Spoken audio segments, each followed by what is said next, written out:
And this is the Brad and John Show. We have our own website. It's actually up and functional, bjshow.co. bjshow.co, not a .com. We couldn't afford the M. bjshow.co. I am Brad Hildebrand. That is John Combest. John Combest has his own website. You can go check out his information as far as what his past is on bjshow.co. Go into the About section. There'll be a section about me, section about John. John is a former comms guy for a Fortune 100 company, vis-a-vis, that would be Monsanto, which is now Bayer. Had a political career before that. And we talk what's going on specifically in the region we call the Westplex and parts of Kansas City, Wright City. We can talk about KC too, Brad. Yeah, Wright City, Franklin County, Jefferson County, places like that. Last break, we talked about the abortion thing. Okay, now, you mentioned something interesting about that. You don't think that's going to be on the ballot? I thought it was a done deal. It was going to be on the ballot in November, no?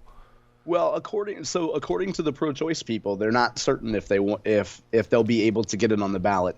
Gathering signatures for a statewide, whether it's constitutional or statutory or however you want to change Missouri laws, is cumbersome, to put it mildly, and it costs millions of dollars. If you think back to the marijuana initiative that passed in 2022, think of how many times, Brad, I don't know if you experienced this, whether you're in St. Louis County or St. Charles County or wherever you are, and you pull up to an Aldi or a Schnucks or a Walmart, how many people are prowling the parking lots trying to get you to sign something? Well, for me, it was always the post office. And because I understood that the reason they weren't on private property is because the owner of the building, like you said, like Waldy's, whatever, could say, hey, private property, get off my property. But they can't do that at the post office. Every time I went to a post office, there was a guy when they were doing this. And yeah. I won't say what I did, but I'll tell you off air sometime. You'll get a kick out of it. But I don't know. I don't know. I mean, I thought it was a done deal. I really did. Well, and also think about it this way. If you were a pro-choice activist and you've been working for Planned Parenthood or some part of the abortion industry for years, and you see what happens in Ohio, and everybody says, hey, go get them, girl. You put that on the ballot. You're going to show those anti-choice freaks. And then what happens, Brad, if you go to gather signatures and you don't get enough? What happens if the industry invests $10 million and you're in charge of gathering signatures, you and your team, and you fall short? Like, first of all, there's your career. Like, good luck getting another job collecting signatures or running a statewide campaign again. And we saw that with a group last year that tried to get ranked choice voting. Do you remember this, Brad? Oh, yeah. And so the same folks that were collecting signatures, a company called Fieldworks, was collecting signatures for ranked choice voting and also collecting signatures for marijuana. Now, they succeeded. People would sign the marijuana thing and, went on the ballot and was successful, barely. And people, when you try to explain ranked choice voting and say, no, we're going to do something that's different, the winner doesn't win.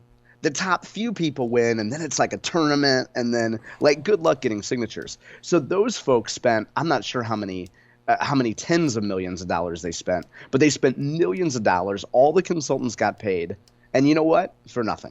We'll talk about that in a minute. Well, let's talk about it right now. I want something I just saw. I want to go to, but I don't understand. As Joe Citizen, explain to me why people would want ranked choice voting. To me, it's confusing as hell.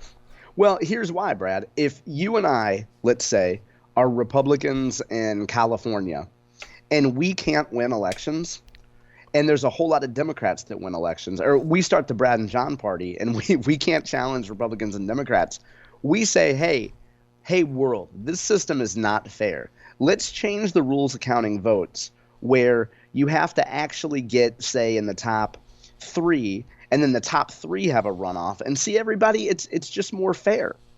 So if you don't like the outcome, just change the rules.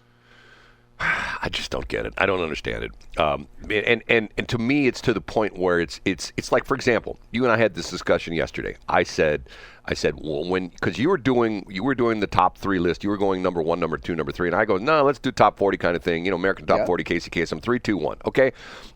I think that the reason I said that is because most people use that. If one of the things that people used to live for was David Letterman's top 10 list. You know what I mean? When he kind of, yeah, absolutely. And some of them were just absolutely positively hilarious.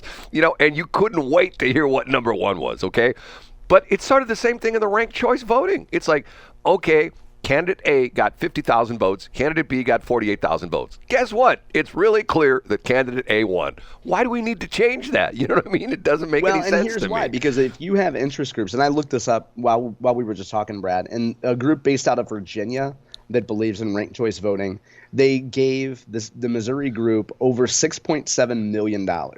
Now imagine if you're a group and you go to Missouri, folks, and a bunch of consultants and the political consultants say, "We got it, man. We can do it. We're the Republican and Democrat experts here." And you dump $7 million in, and they can't even get on the ballot. They can't even collect signatures for you. You think you're gonna? First of all, do you think you'll ever hire them again? And secondly, when your other buddies that are involved in ideological stuff say, "Hey, who should we hire in Missouri?" Well, if you hire this group of Democrats and Republicans and so-called experts, you can give them $7 million, and it'll be a nice payday for them, but you won't get on the ballot. Well, I just don't understand the whole thing. I mean, it doesn't make any sense to me. It's like it's almost to the point where I told you about my day at Candidate Day. Matter of fact, I'll talk about that sometime. Where I was one of the presenters at the candidate forum for St. Charles County. Essentially the Republican committee. And the one guy who Mike Summer, kept saying, if it ain't broke, don't fix it. And the idea being, this is how these people have won elections, and this is how these people have lost elections. Which camp do you want to be in? You know what I mean? Okay. And Brad, real quick, the beautiful thing is, you've talked about this before, when you drive down the street or you're scanning through the radio, you always hear advertisers, and you see and hear and think, man, who's advertising here? What kind of a benefit are they getting? How could I apply this to me? When I see a political campaign dumping millions of dollars in a state, and then suddenly that initiative fails, I think, who's going to get paid here? Like, who profits from this? So if Better Elections, if the ranked choice people got $7 million to lose last year, you know what all their quotes were, Brad, after they failed? They said, you know what? We laid the groundwork for 2024, well, yes, and we're going to be back in 2024. Yes, exactly. Of course they are. They're not going to give up. Because guess what? They get another $7 million minimum bite at the apple. They're not going to give up. They're just going to keep going. Okay. And we need to revisit that for a couple other reasons. But here's a story this is the number one story in the Post-Dispatch website this morning. I don't know if you saw this or not. Jefferson City, about our buddy Nick Schroer. About red light cameras. Red light cameras. And the reason this is sort of a story again is that the city is in the process of putting the red light cameras back. Yep. And they're saying essentially to curb pedestrian deaths. And I'm thinking to myself, huh? Why? Think about that. Does that make any sense to you whatsoever?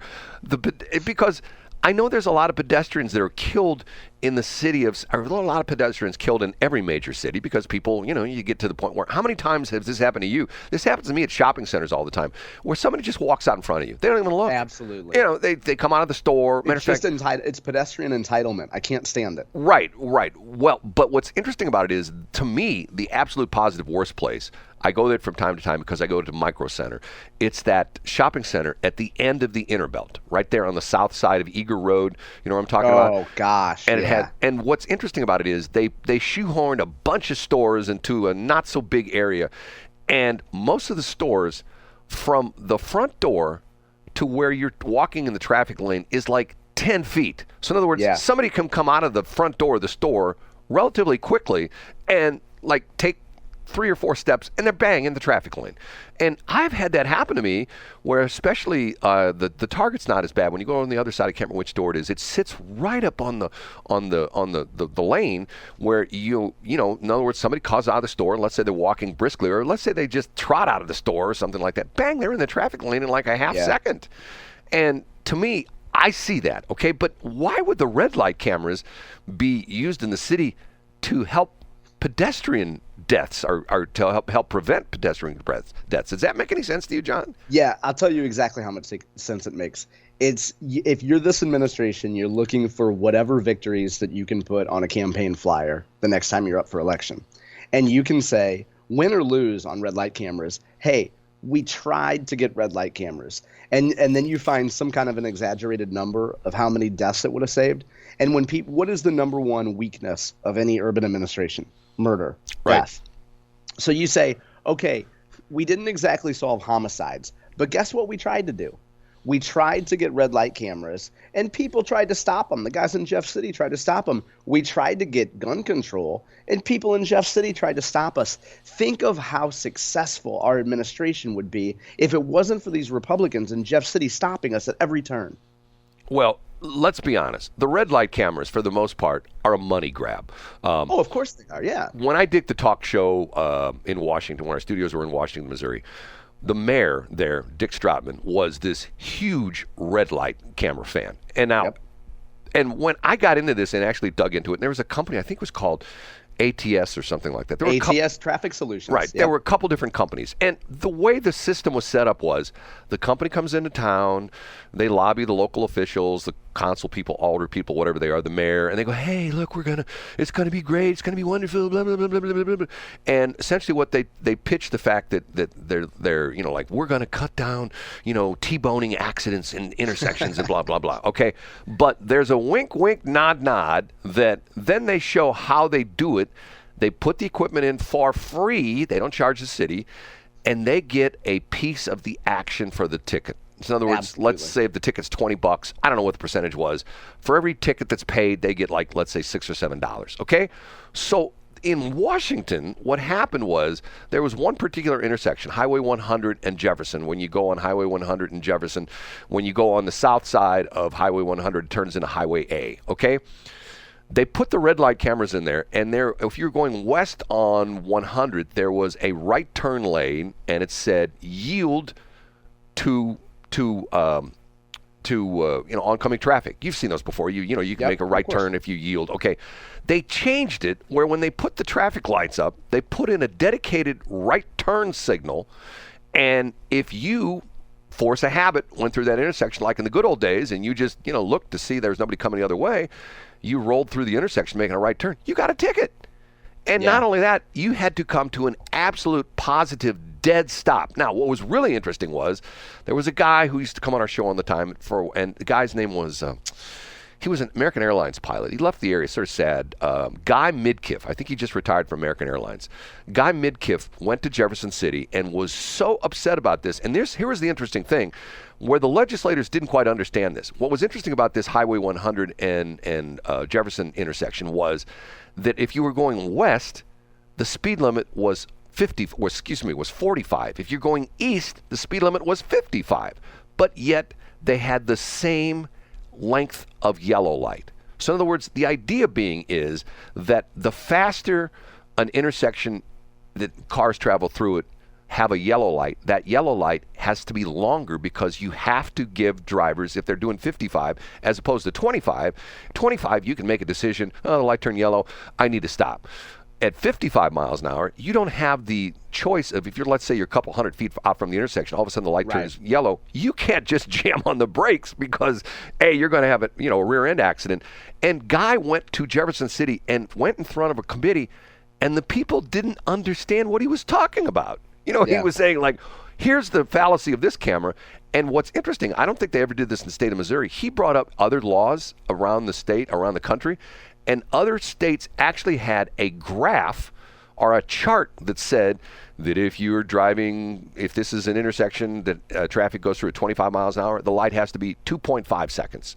If it's 35 miles an hour, 3.6 seconds. And Missouri didn't have that. So what was happening was, and he alleged this, and I believe he was right, when the traffic light camera people came into town and got this, they shortened the yellow light.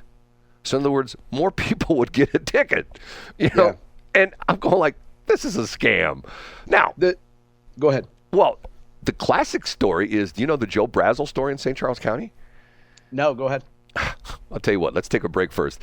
This is a classic story of, you want a politician who gets things done, I'll just say, throw him in jail. And I'll leave it at that, and that'll be the cliffhanger for when we come back to remind me where we're at on that, because it's actually a pretty it's a sad story, but it's a funny story, and it's to the point where it took that situation for him up close and personal for him to say, okay, enough, not putting up with this.